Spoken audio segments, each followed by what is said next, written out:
Hey, good morning, Sand Springs Church. We are so happy to be here this morning. We are starting off the new year here. Well, kind of. Yeah, I wasn't it's here a new last year. Sunday because I had a surgery. So, anyways, to me, it's the beginning of the new year.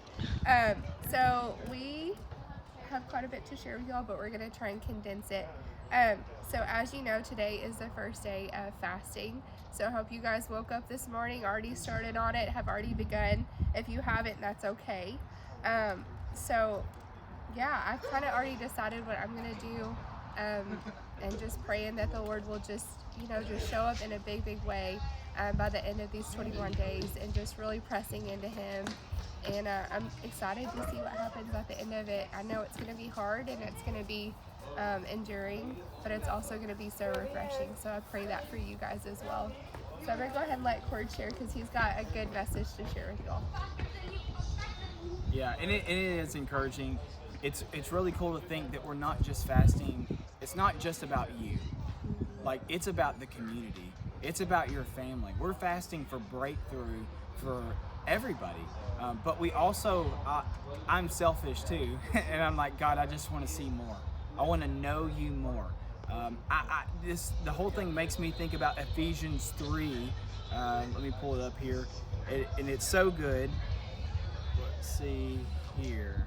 Okay, and Paul is talking here in Ephesians 3, verse 14.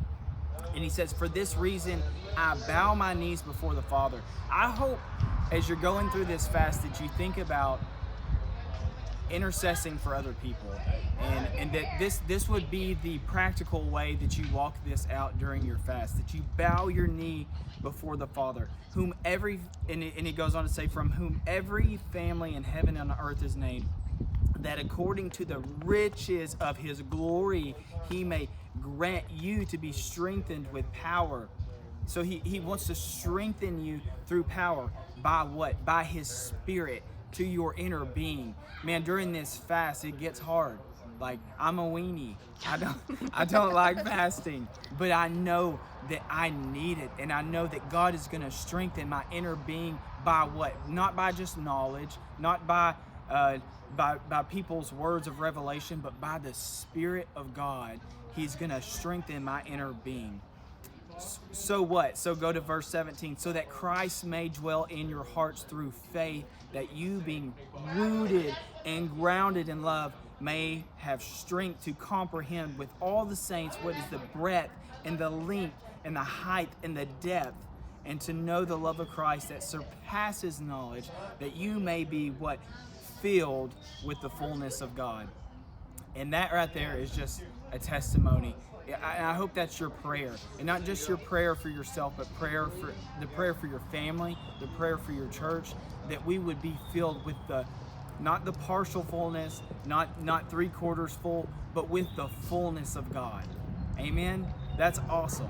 I want to be filled with the fullness of God, because when I leave this church and I'm walking in the streets and I'm at my job, I don't want them to see a Christian like a 3/4 Christian or a half Christian. I want them to see the full thing, 100% sold out for Jesus, and not me walking in my flesh trying to be a Christian, but a Christian filled by the Spirit of God with the fullness of God. And you get to see the works of God and the hand of God on my life, and not just my life, but the hand of God on other people's lives as well. And then it finishes, if I can, let's see, and to know the cross is be filled with the fullness of God. Okay, in verse 20, and now to him who is able to do far more abundantly than we ask or think, according to the power at work within us, to him be the glory. I just want you to think, no matter how big or what you're fasting for, it may be for you, it may be for a family to be changed. Man, I just hope and pray that you wouldn't limit God. Don't limit God. He can do anything. And really fast, I just want to share a quick testimony about how this girl got saved, or how she got healed from HIV.